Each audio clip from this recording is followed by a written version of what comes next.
માખણનો લોંદો.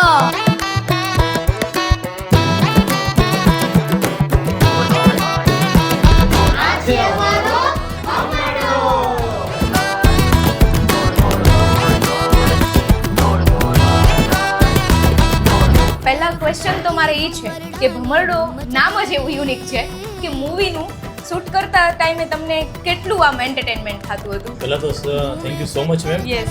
કે રાજકોટ એટલે કે રંગીલું રાજકોટ અને રંગીલા રાજકોટની અંદર આવીને તો પહેલાં તો અંદરથી અનુભૂતિ અમારી અદ્ભુત થતી હોય છે, કેમ કે રાજકોટના લોકો એટલા બધા પ્રેમાળ હોય છે, એટલા બધા આવકારવાળા હોય છે, એટલે થેન્ક યુ સો મચ. અને ભમરડા વિશે વાત કરીએ, ભમરડો એટલે આપણી એક એવી રમત છે કે જે વર્ષોથી અપ ટુ 40 વાળા જે છે એ બધા રમીને મોટા થયા છે અને બધું કર્યું છે, પણ આજની જનરેશનને ખબર નથી.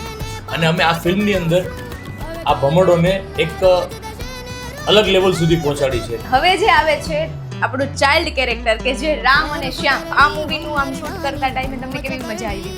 આ મૂવીમાં અમે શૂટ કરતા હતા ત્યારે તે કે ફિલિંગ જ અલગ આવતી હતી. અને એ શૂટમાં જે મોજ કરી છે, અને હાર્દિક સર, પછી દર્શન sir, Nilesh sir, Shailesh sir અમારા ડાયરેક્ટર, અમે બધા જ સાથે મોજ કરી, મજા આવી ગઈ. ગોળ ગોળ ભમરડો 22